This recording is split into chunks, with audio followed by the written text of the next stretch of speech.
Okay, that's cool.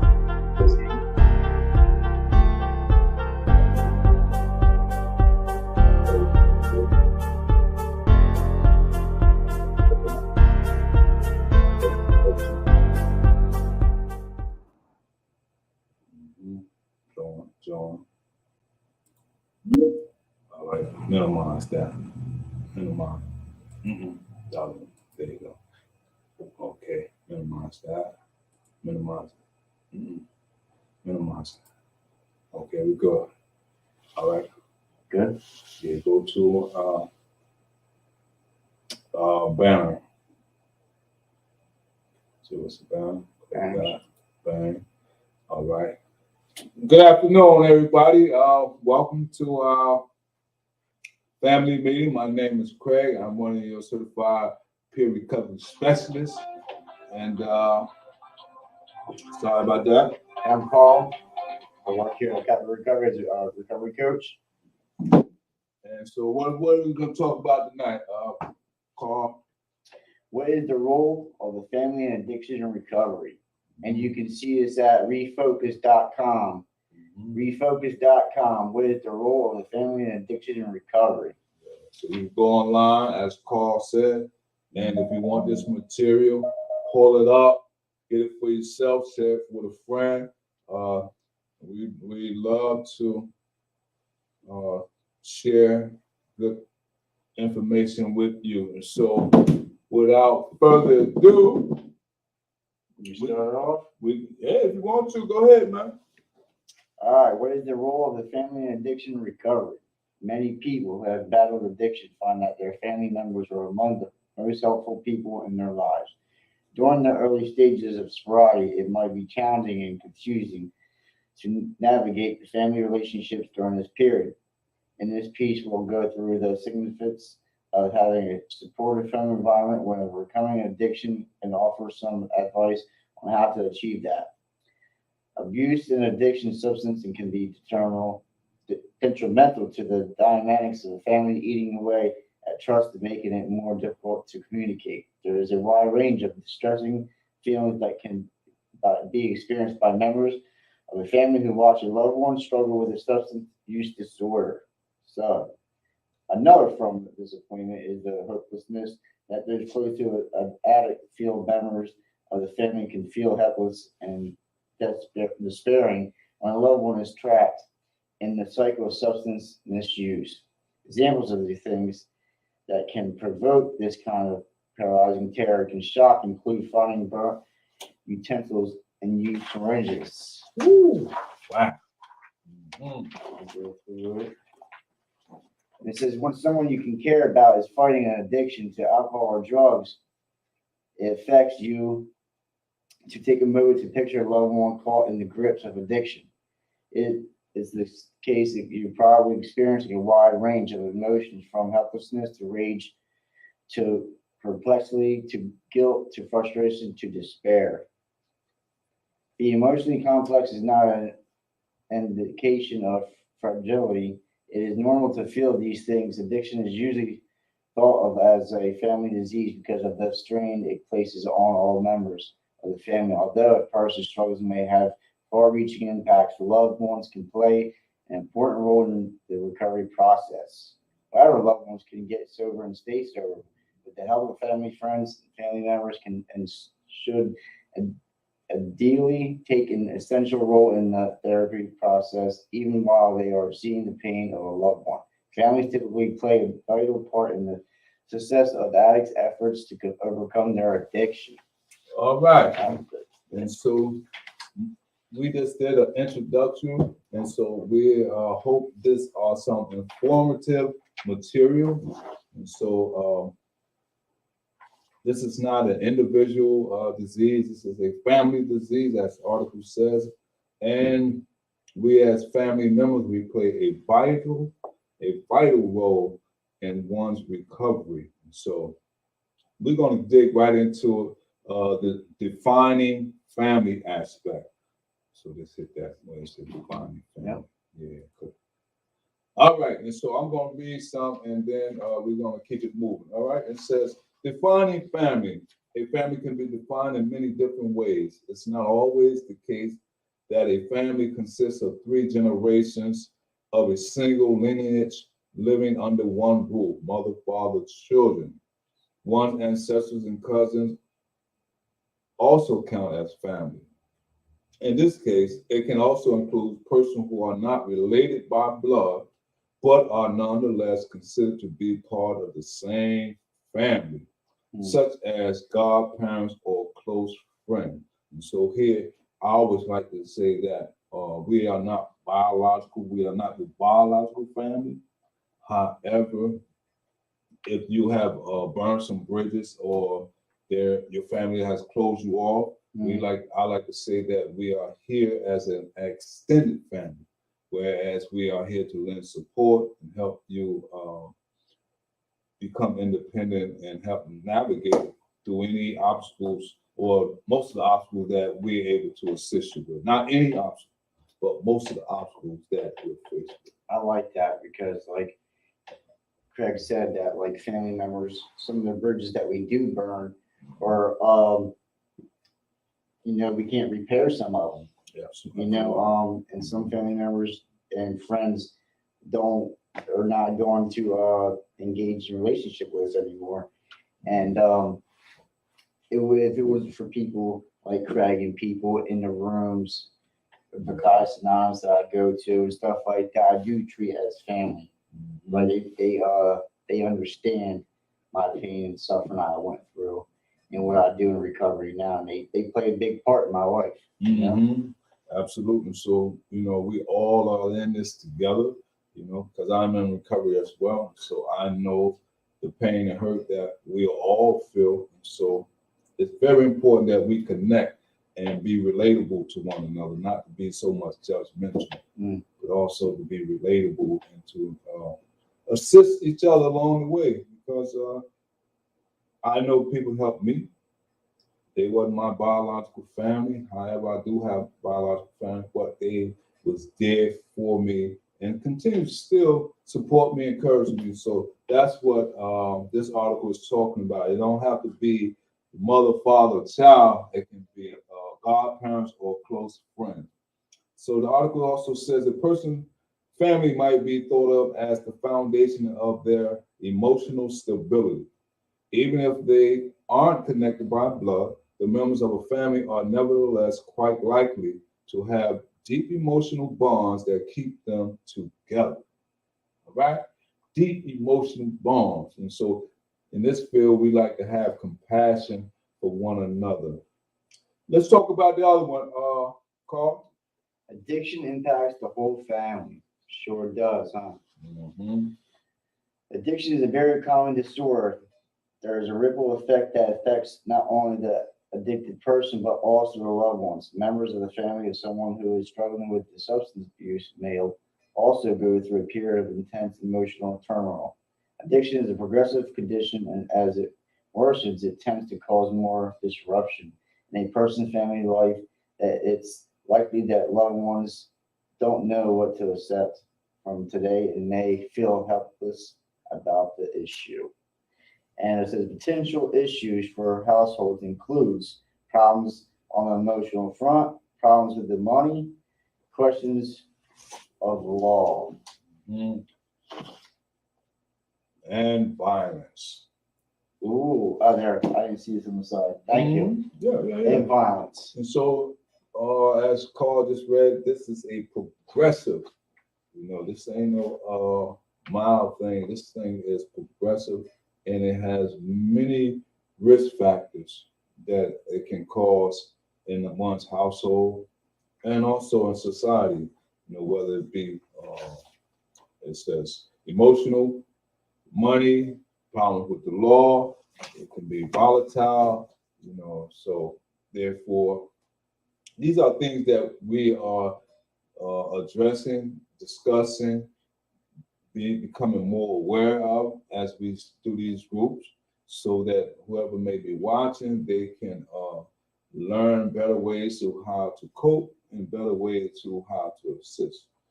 All right. And take it. I was looking at this and do an inventory. Absolutely. And the things about being an addict and an active addiction, usually it's like all negative. Yeah. You know, it's all like there's no good things of an active addiction. You know, take a good inventory of it.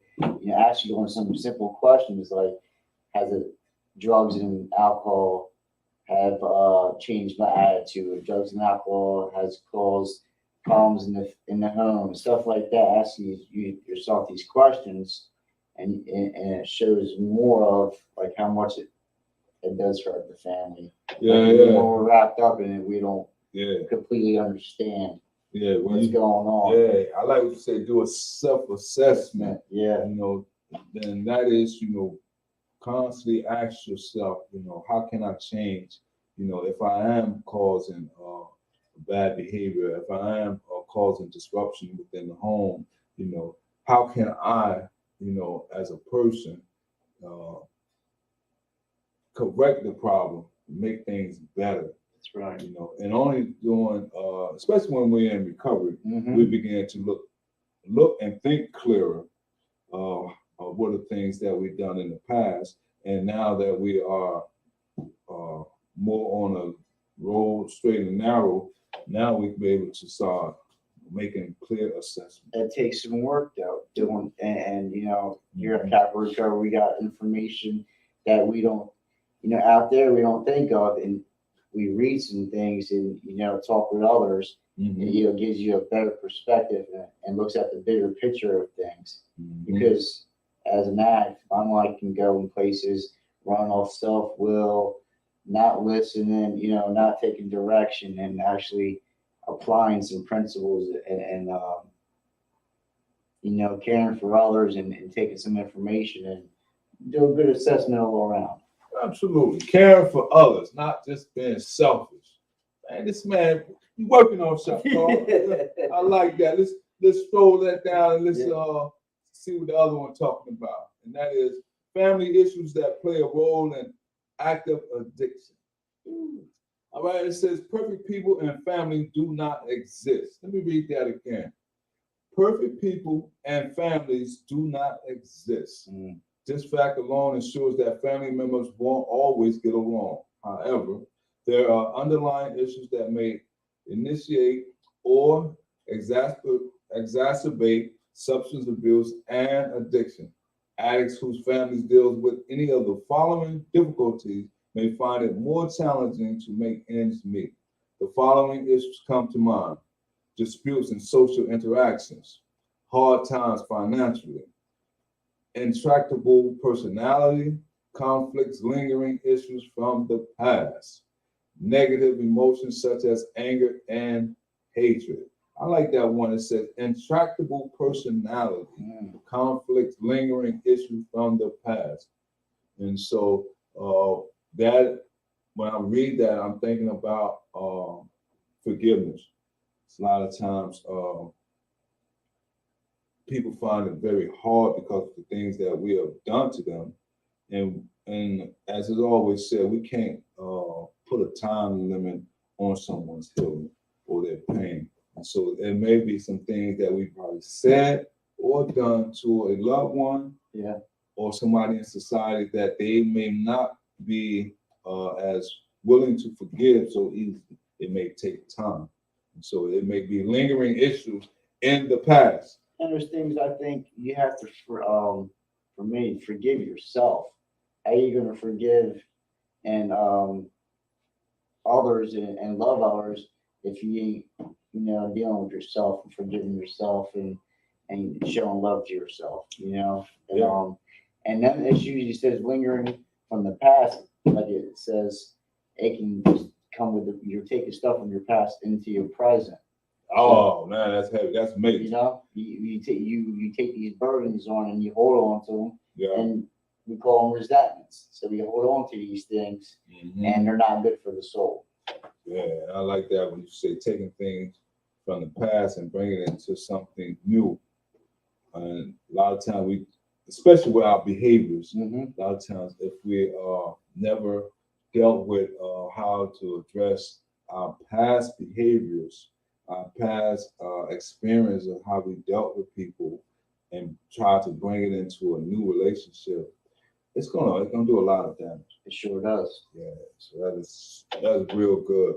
And so the article goes on to say the above issues all add up to domestic stress and friction. They may also serve as catalysts for persons with pre-existing addictions. To avoid or cope with these issues, they experiment with various drugs and alcohol. However, appropriate family roles within the context of addiction can be developed through substance abuse counseling and attendance at 12-step meetings. It's so vital that family and the individual or the person that's dealing with substance abuse disorder get involved with either counseling and 12-step meetings. There, it said, where can I find the greatest rehabilitation facility, right? And so we're here at Capital Recovery Center. If you're looking for some rehabilitation centers, we are recovery coaches, and we can assist along that road. We have a lot of information. Lot of information. If you come inside, you'll be amazed how much material that we have. Wow. A lot. So let's scroll and get into the next one. All right. Perfect. Man, you on the roll. The functional roles family members play in the act of addiction. Mm-hmm. Because of the destructive nature of substance misuse, a dysfunctional family dynamic is sure to develop by default. People within this framework assume roles as a defense mechanism. These positions have been called several things over the years, and this is just one possible way of understanding the purpose and duties. All right, and so throughout the framework, people have taken on several roles as a defense mechanism. And so one of them we want to talk about is the savior of a hero. The savior or hero. Which one are we? All right, it says the brightest star in the constellation is the savior or hero of the addictive family system. They are lovely people that never fail to wow others or bring joy to their loved ones. They become the family hero to make up for the addict's disgraceful status in the family. As a result, they may attempt to hide the individual's substance abuse in the hopes of normalizing their relationship with that person. It's possible they're in denial, in which case they're disregarding major problems that require expert help. Those empty, hopeless feelings are exacerbated by the dysfunctional family dynamic. So they seek relief in other areas. And so that is so true. A lot of times we try to deny or put on a front or cover up our loved ones' weaknesses or disease that they may be facing for fear of being shamed or guilt. And so a lot of times, even when we deal with a participant, I notice like when we do intakes, and so we might do a recovery management plan. And so one of the things is we deal with their strengths. And so we says, what are the things that we can help you with? And so being that they may don't have a job or housing and still using, they may choose, well, I need a job first. Yeah. So now for me to deny that you have a substance use problem, I'm only setting you up for failure if I'm going to just throw you out to the wolves and put you on somebody's job where you can hurt yourself and you can hurt somebody else. And so why not let's deal with the major hardcore problems that requires expert help. And mental illness is one. Yeah. You know, we can deal with the addiction aspect of it. You know, drugs and alcohol, but you know, you don't want to, you know, admit or you know deal with the mental. And you know, there's Yeah. a lot of illness out there, and sometimes you need outside help. Like it says, counselors and therapists and stuff like that. And with the family members too, because they suffer as well. Yeah. That's very important to I think deal with together. Yeah, because they can be traumatized. Yeah, Yeah. big time. Listen, from experience, my mother's still traumatized. I guarantee she's still, seeing me as that act sometimes. Yeah, because we never know, and so that's why it says it's a family thing that we need to work as a family unit together. Yeah. Try to figure this thing out. As long as we begin to meet each other on common grounds, I think we can go a long way. A shot. Yeah, we got a shot, man. So let's talk about the next one, man. The mascot. Okay. The mascot.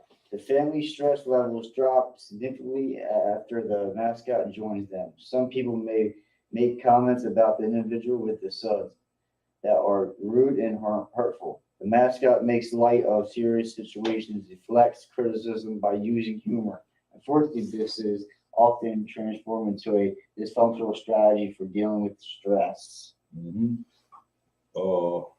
Deflecting the situation, keeping everybody's attention not on the person that needs help, person who's struggling with the substance use disorder. The mascot come along and begins to make light of the situation. Yeah. When the situation it's not that bad, or just really deflecting what the problem is, and dealing with the problem head on. Yeah, you got to get to the root of the problem. The root of the problem. You don't want to sweep it under the rug. We want to get to the root of the problem. Let's go on. The next one talks about long lost youngster. Woo! To protect their identity, the lost child would do whatever it takes, both literally and figuratively. They are the type of people you can always count on to maintain peace and stability and not rock the boat.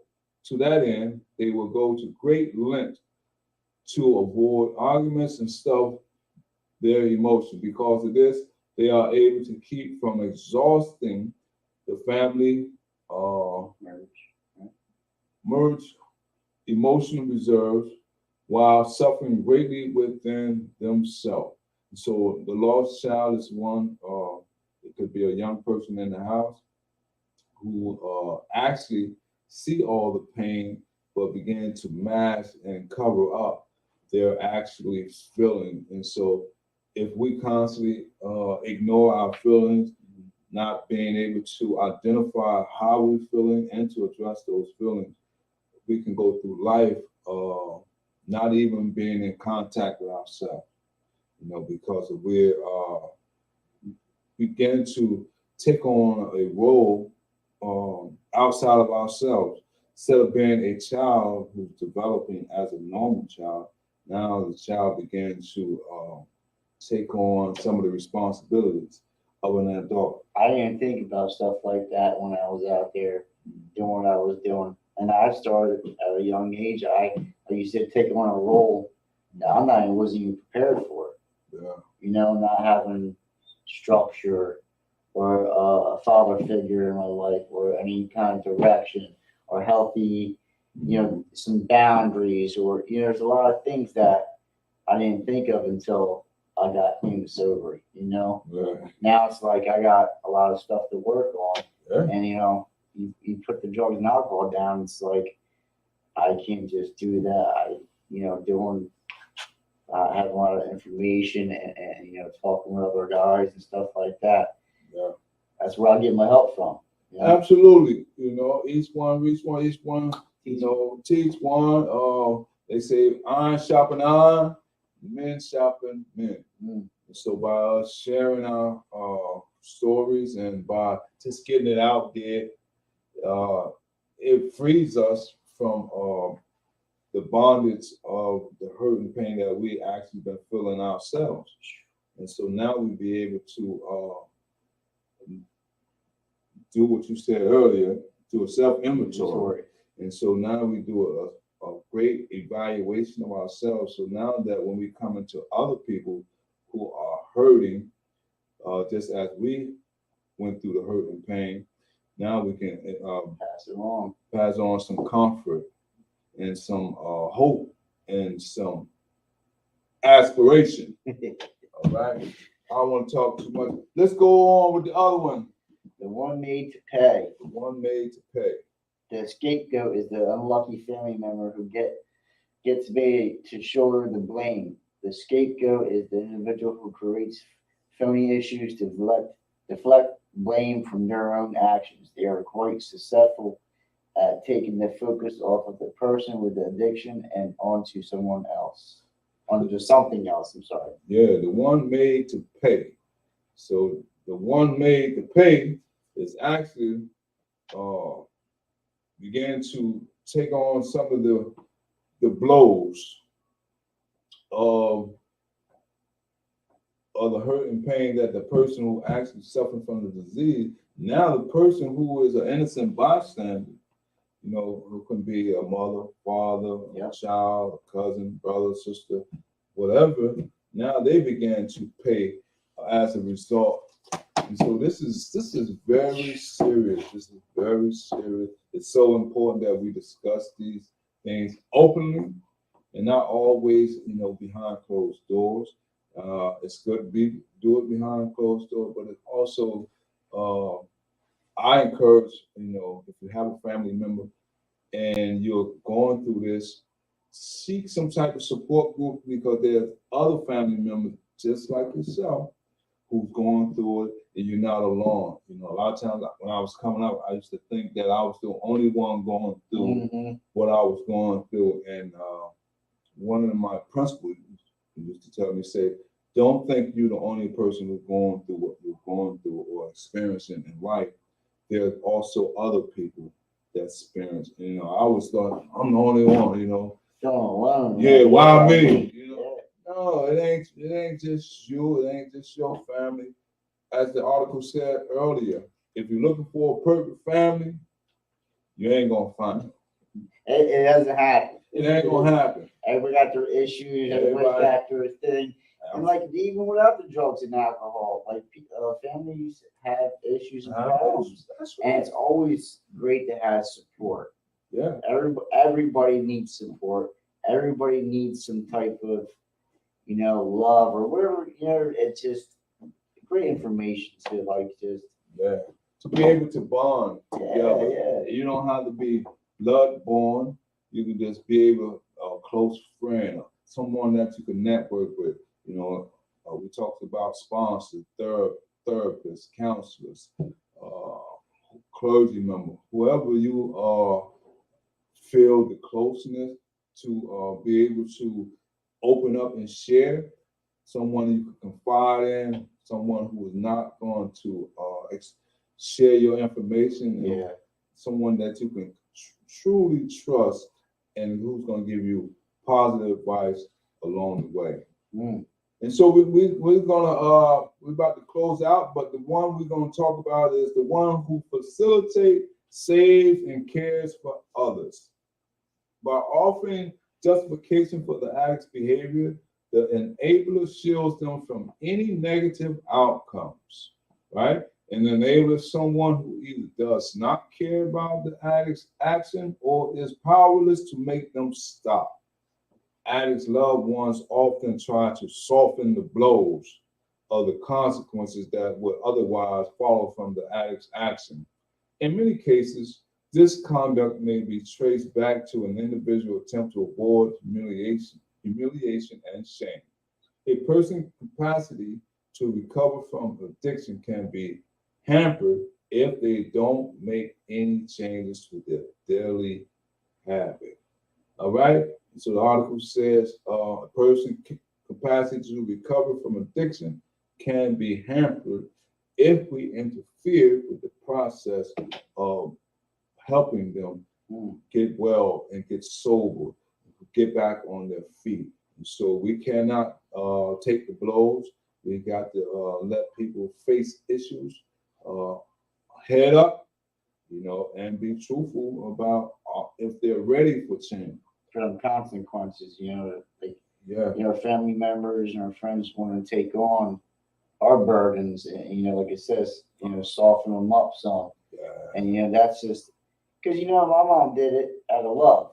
We think we do it out of love and, helping one another and stuff like that. But in the long run, we really can be hurting them. yeah. You know? So not to say we're gonna throw our loved ones away. We're gonna be Nah. so hard on. We want to wrap our arms around our loved ones. And let them know that we genuinely care and that we're here for them, but in a professional way. We want them to actually get well, not because we're giving them something so that they can quiet down or Mm. behave the way we want them to behave. No, we want them to actually get professional help so that they can stand on their own 2 feet and be accountable for their own actions. And so that's it for us on this week of family meeting. And so once again, my name is Craig. And I'm Carl. We'll see you on the next one. Have a good night. Good night, everybody.